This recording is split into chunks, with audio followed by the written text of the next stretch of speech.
For generations, families in the United States lived on the sidelines of society, preserving a legacy of consanguinity that deformed and destroyed their own strains. Cases of incest and their genetic consequences were never fully revealed, hidden in the shadows of history, far from public view. This documentary reveals the obscure secrets of families whose stories were distorted and silenced over time. We will explore the real cases of families whose lineages were devastated by generations of marriages between relatives, leading to physical deformities, diseases, and a stigma that echoes to this day. What these families faced and the impact their choices had on subsequent generations reveal more than just the story of a forbidden act, they show the consequences of guarded secrets and how they changed the fate of many. The camera focuses on old images, with a vision of isolated villages and faces that carry the scars of the past as we go to the Appalachian region, where the history of the Kellogg family began, hidden from public view and ignored for many years. Check to see if you're already subscribed to this channel so you don't lose more rare and impactful stories that are carefully hidden from the public eye. In a remote Appalachian region where the outside world seemed distant and the possibilities of marriage outside the community were practically non-existent, the history of the Kellogg family began. It was a time when geographical and social limitations created a closed cycle where marriages between relatives were often the only option. What began as a seemingly innocent and common practice at the time would soon become a devastating legacy of consanguinity that would forever mark the following generations. In the early years of the 19th century in an isolated area of West Virginia, members of the Kellogg family were known for their simple existence focused on basic survival needs. The community located in the Appalachian Mountains was formed by a few families who knew each other very well and depended on each other for support. There was no easy access to other villages or cities, and the idea of marriage outside the community was practically unthinkable. According to local records, the first marriage within the Kellogg family itself occurred around 1820 when Ezekiel Kellogg, a young family member, married his cousin Sarah Kellogg, who, like him, came from the same small community. Marriage was seen as a practical solution. The options outside the community were minimal, and due to isolation, the idea of preserving the family lineage was considered normal. Over the years, this kind of union between cousins repeated itself, perpetuating the practice within the family itself.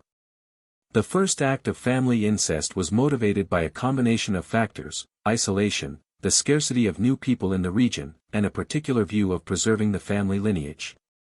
It wasn't a case of force, but a shared decision among family members who saw this as a way to strengthen family ties and ensure the continuity of family business and land. The choices were made for social and economic convenience without real knowledge about the genetic effects. After the marriage of Ezekiel and Sarah, the first child of the union, James Kellogg, was born in 1821. James presented physical characteristics that immediately caused strangeness to the community. He had facial deformities, motor difficulties, and a delay in cognitive development, making him unable to communicate properly. The lack of understanding of genetics at that time caused these problems to be attributed to unknown factors, and the community did not associate these difficulties with the common practice of marriage among close relatives. Gradually, the physical impact of marriages between cousins became clear. Children and grandchildren of the first couples began to have similar health problems, such as more pronounced facial deformities, difficulty in mobility, severe cognitive disabilities, and even heart disease. However, the practice of marriage between family members continued largely due to the lack of external options and the stigma that involved deviation from the community standard. In the following years, marriages within the family were repeated. In 1850, John Kellogg, Ezekiel's nephew and son of James, married his first cousin, Mary Kellogg. This marriage, like the previous ones, was considered by the community as acceptable and even necessary. The couple had several children, many of whom were born with the same health problems observed in previous generations, including microphyly, movement difficulties, and facial anomalies. The physical consequences of such unions began to become increasingly evident, but the practice continued to be considered a necessity in the small community. The emotional impact was also deep. Many family members began to live on the fringes of society, unable to connect with others and often victims of isolation. The shame and stigma around malformations and cognitive deficiency were palpable. However, these feelings of guilt and shame were often drowned out by the insistence on keeping the family united and strong, according to community traditions. Over the decades, the wedding cycle between cousins and close relatives in the Kellogg family remained. In 1880, a new generation of descendants came together within the same lineage, and once again, the consequences were devastating. William Kellogg, son of John and Mary, married his aunt, Eliza Kellogg, leading to the creation of a new generation of individuals with severe physical and mental disabilities. These weddings were no longer questioned within the family. For the Kelloggs, it was a common and even expected practice. Knowledge about genetics and the risks of consanguinity was non-existent, and health difficulties were, for many, attributed to bad luck. However, with the increase in deformities and diseases, the family began to be seen more distantly by neighboring communities. Isolation intensified, and the lack of medical and social support led to a worsening of the physical and emotional conditions of family members. The history of the Kellogg family for many years was treated as an isolated and hidden case. It was only in the early 20th century with the advent of new genetic research that the true extent of the consequences of consanguinity began to be understood. The few surviving members of the family who sought help outside the community revealed the continuous practice of marriages between relatives in 1920. Genetics experts, when studying family records, found that the observed physical and mental problems were the direct result of the repetition of consanguineous marriages. Over time, the history of the Kellogg family was gradually being published in scientific articles and was later discussed in consanguinity and genetic studies. However, the local community and many family members who were still alive continued to live with the weight of shame, often ignoring the truth about their lineage. The Kellogg family's legacy teaches us something profound about the consequences of ignorance and social isolation. The family's consanguinity cycle not only resulted in physical deformities but also created a legacy of social isolation and shame that lasted for generations. The stigma associated with these practices led many to hide their history, not out of malice, but for a need to protect their identity and dignity. As we begin to understand the consequences of consanguinity, the reflection on our own social standards becomes inevitable. What stories are being hidden from us today? How many families live in secret with similar stories not yet revealed to the world? What does this say about human nature and our tendency to protect what is easier to ignore? If you also feel the weight of this story, comment now. Not all families deserve to be forgotten. Don't forget to subscribe for more stories like this that need to be heard and understood. In a small town in Western Virginia, where isolation and generations of consanguinity intertwine, the history of the Whitaker family emerged from the shadows, bringing out the devastating effects of the lack of information on genetics. For years, the secret was maintained, with family members living on the fringes of society, carrying a stigma that they should never have carried. What started with marriages between close cousins and the repetition of ancestral practices would lead to extreme consequences, leaving an indelible mark on subsequent generations. The following story is not only about the Whitaker family but also about how isolation and ignorance can transform lives and perpetuate suffering for several generations. The history of the Whitaker family dates back to the 1800s when the first generations of this lineage settled in West Virginia, an isolated region with difficult access. Family members were predominantly farmers who lived in a small community where social relations were limited. The lack of access to formal education and the distance from urban centers meant that marriages between family members became the only viable option for preserving the family name and maintaining properties. The first case of family incest occurred in the late 1800s when Edward Whitaker, a young family member, married his first cousin, Margaret Whitaker. The union was considered acceptable within the community since both were children of close branches of the same family tree, and marriage between cousins was not uncommon in isolated families where the population was small and the options to form new alliances were limited. Although the decision to marry was voluntary, there was no deep understanding of the genetic implications that this could cause. Edward and Margaret, like many other community members, were not aware of the risks that consanguinity would imply. For them, marriage was a matter of convenience and tradition, not scientific knowledge. At the time, there were no widely accessible studies on the risks of incest and its consequences for the health of descendants. The couple's first child, Ray Whitaker, was born in 1890. He had severe microcephaly, a rare condition characterized by an abnormal brain development that caused serious cognitive deficiencies. In addition, Ray faced significant motor difficulties, unable to walk without help and presenting a profound mental delay. These symptoms were not immediately attributed to consanguinity, but over time, it became clear that the repetition of marriages between cousins and close relatives had given rise to serious genetic problems. Ray was just the first of many descendants of the Whitaker family to face the consequences of generations of consanguinity. His physical and mental condition not only affected his quality of life but also stigmatized him before society, leading the family to live in even deeper isolation. The difficulties that Ray faced shaped the lives of other family members who were repeating the same patterns and suffering the same physical and emotional consequences. The shame and stigma associated with Ray's condition were so intense that for many years the family was avoided by other inhabitants of the region who did not understand the causes of the health problems that affected the Whitaker lineage.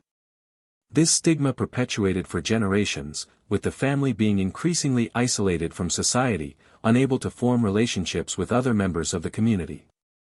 It wasn't until 2004 that the history of the Whitaker family was brought to the public when filmmaker Mark Leiter, known for documenting the stories of marginalized people, visited the family to record their reality. Leiter filmed a documentary that exposed the living conditions of the Whitakers, revealing to the world the devastating effects of consanguinity in an isolated lineage. Leiter's documentary, Soft White Underbelly, not only exposed the family's harsh reality but also brought to light the genetic issues that affected the Whitakers. The movie was a turning point for public understanding of the effects of consanguinity, showing clearly how choices made in past generations continue to impact the physical and mental health of future generations. The repercussion of the documentary was massive, generating a wave of discussions about the genetic risks of consanguinity, especially in isolated communities. Although many watched the documentary with shock and compassion, the story also raised crucial questions about the lack of education and awareness about genetic effects in the small rural communities of the United States. The case of the Whitaker family was a milestone in the discussion about consanguinity and its consequences for health. Mark Leiter's documentary not only exposed the genetic and social problems faced by the family but also questioned how a lack of genetic information and social insulation can result in practices that, without scientific knowledge, are devastating to the health of future generations. The case brought to light the need for genetic education and public policies to prevent consanguinity practices in isolated communities where access to information is limited. The discussion about the social impact of consanguinity also expanded, with experts stating that it is essential to offer educational resources and awareness to these populations so that they can make informed choices about their relationships. In addition, the emotional impact of the story was deep, not just for the members of the Whitaker family, but for the entire community that watched the documentary. The shame, the isolation, and the lack of psychological support for those involved were a recurring theme in the discussions after the film's screening. One of the most amazing revelations of Leiter's documentary was the discovery that several members of the Whitaker family had tried to move away from the lineage and seek new paths, but due to isolation and lack of opportunities, they ended up returning to the cycle of consanguinity. Many of the family's latest descendants were aware of the implications of their history and sought help, but the genetic consequences were so deep that in many cases, help was not enough. The history of the Whitaker family leads us to a deep reflection on how choices made by a generation can affect future ones, especially when the knowledge and resources needed to understand these choices are not accessible. The repetition of incest in the family was not an act of malice or force, but a practice that arose from need and ignorance, and its consequences were devastating. The stigma, the shame, and the physical and emotional consequences continue to haunt younger generations who carry the weight of a legacy they have not chosen. In the end, the history of the Whitaker family is a warning about the dangers of isolation and a lack of education on genetics and public health. It teaches us that as a society, we have the responsibility to educate and inform communities to prevent practices like consanguinity from resulting in such profound tragedies. If you also feel the weight of this story, comment now. What happens when the love between relatives becomes fatal? Don't forget to subscribe for more stories like this that need to be heard. The case of the Whitaker family is one of the most tragic examples of consanguinity and how it can profoundly affect the physical, mental, and emotional health of a lineage. The story, which was brought to light by Mark Leiter, not only revealed the consequences of consanguinity but also provoked a reflection on the impact of social isolation and a lack of education on genetics in the most remote communities. By learning from these stories, we can better understand the challenges that many communities face and work to prevent these tragedies from repeating. The social rejection of families affected by consanguinity was not just a matter of stigma but also of institutional marginalization. For a long time, the Whitaker families were avoided by their neighbors and even by members of other families. The reason was clear: cognitive difficulties and genetic malformations were seen as a curse, something the community preferred to ignore or not accept. In a testimonial from a former neighbor, Martha Jennings, she reveals how the community's perception of the Whitaker family has always been negative. "I remember when we were children and heard stories about the Whitaker family. Everyone talked in whispers about what was happening in that house. Nobody wanted to approach. No one wanted to interact. People talked about how the children from there were disfigured and they were not normal. We could not accept someone like this in our home. It was almost like a punishment to have any kind of contact with them." This type of social marginalization left a deep mark on the psyche of the Whitaker family members, as they were rejected not only by people but also by the health and education system. They lived on the sidelines, with difficulties obtaining appropriate medical care, and their education was neglected, as many of the family members were not considered able to attend conventional schools due to their cognitive limitations. The lack of social support made them live in progressive isolation, which only aggravated the situation for all involved. Consanguineous families like the Whitakers have learned to survive in isolation. Without the support of the outside world and with extremely limited resources, the daily life of these families was a constant battle to maintain their survival. There was no access to information on public health, education, or even psychological support, which made it even more difficult to live with a quality of life. In the case of the Whitakers, in addition to the physical and psychological difficulty, there was also the challenge of maintaining dignity in a society that saw them as anomalous. For many family members, their lives were spent trying to live like others, but always with the weight of a stigma that accompanied them wherever they went. This generated a deep sense of inadequacy and a lack of belonging, feelings shared by many members of the lineage. Mark Leiter's documentary provided a rare window into their lives, allowing the world to know how deep the social isolation lived by the Whitaker family was. Leiter, in an interview, commented on the experience of filming the family. "The most impressive thing for me was the way they were in total imprisonment, but at the same time they communicated with each other in a very intimate way. There was a fortress in the way they protected themselves, but at the same time an immense fragility in how they faced the outside world. It was a great privilege to document this reality, but at the same time a great responsibility." The deepest reflection generated by this case is how much ignorance and stigma can determine the fate of a person or a family. What happened to the Whitaker family raises crucial questions about how society deals with the excluded and how we can change our approach to ensure that more people do not go through this kind of suffering. In the heart of the eastern Kentucky mountains, a peculiar and rare story of consanguinity and a genetic condition almost forgotten by time took shape. For generations, a family was marked by the blue color of its skin, a characteristic that would make them known as the Blue Family of Troublesome Creek. The condition, which would intrigue scientists and doctors, was initially misunderstood and stigmatized. But how did this lineage begin and what impact did the choices of their ancestors have on the next generations? What seemed like a simple genetic phenomenon in reality revealed a complex problem of consanguinity that would generate devastating consequences. What happens when science and history intersect? How did a lineage that began with a common practice at the time, marriage between relatives, result in such a visible and impactful condition? This is the Fugate family's report, a blue blood history in which the color of their skin was not the only thing that differentiated them from the rest of society.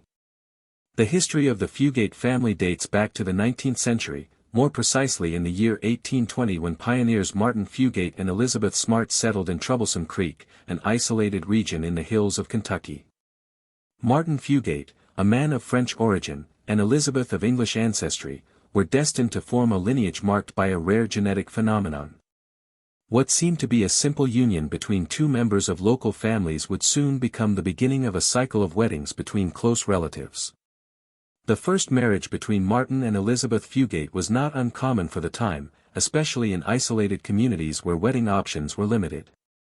Without many other couples available, weddings between cousins and close relatives were acceptable and common in rural communities.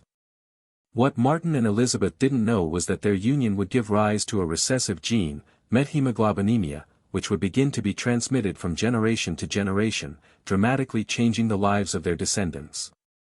The phenomenon that would make the Fugate family stand out and be known as the Blue Family was a rare genetic condition called methemoglobinemia, which prevented the blood from oxygenating properly. This resulted in bluish skin because the blood had difficulty transporting oxygen to the body's cells. When the descendants of Martin and Elizabeth were born, many exhibited the visible feature of bluish skin, which for many was the first sign that something unusual was happening with this lineage. Methemoglobinemia occurs due to a mutation of the gene responsible for hemoglobin, the protein that carries oxygen in the blood. In its most common form, the gene for this condition is recessive, which means that for a person to present the condition, they must inherit a copy of the gene from each parent. The rare condition caused the skin of the Fugate family members to become visibly bluish, especially when they were in natural light, a feature that soon became a marker of their family identity. With the passing of generations, the phenomenon of blue skin became a characteristic of the Fugate lineage, with children being born with the condition due to the persistent practice of consanguineous marriages.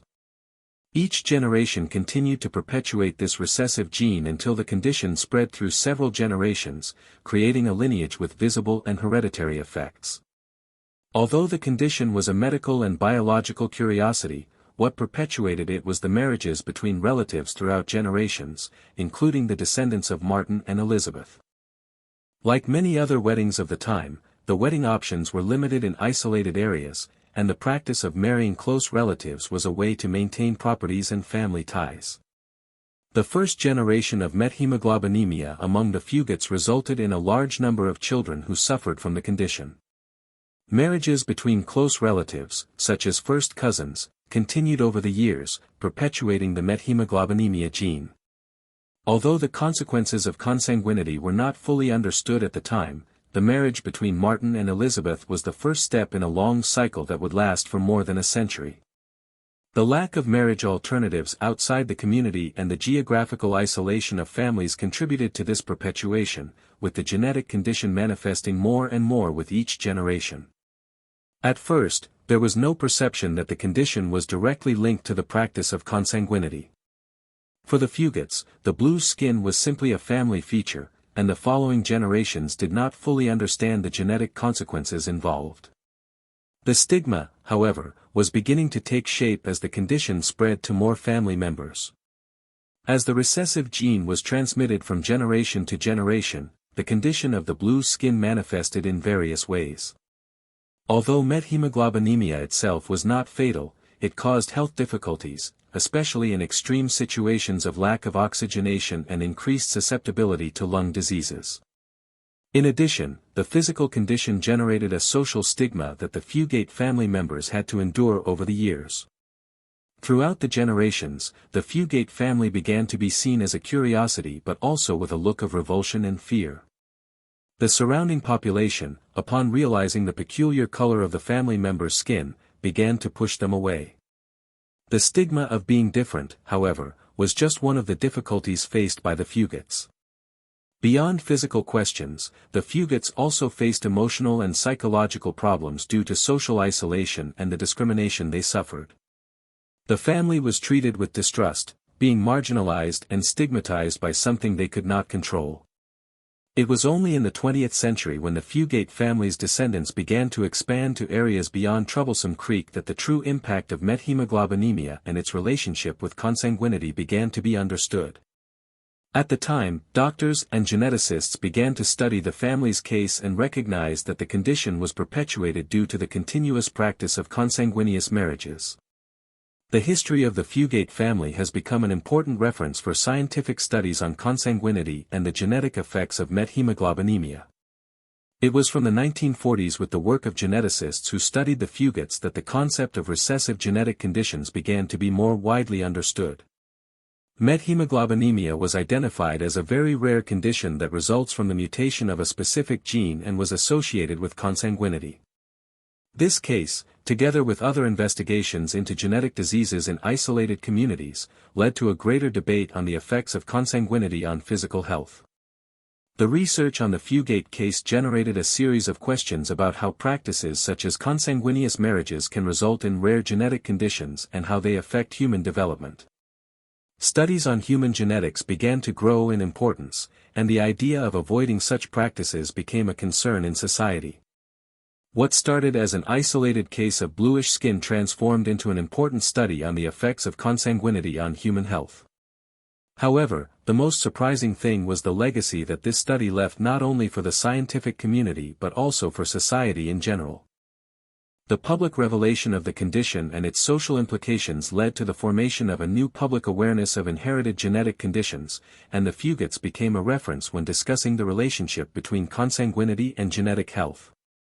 The history of the Fugate family is a clear example of how past errors, choices made by generations without understanding genetic effects, can impact the following generations in profound ways. The Fugate case is a warning about the need for genetic education and how isolated communities without the proper knowledge may perpetuate diseases that could be avoided. Today, the Fugate family's legacy is not just an example of the consequences of consanguinity, but also an alert to the modern world about the importance of education and genetic consciousness. The study of their lives and the blue skin condition raised important questions about social isolation, stigma, and the perpetuation of genetic diseases that are still relevant.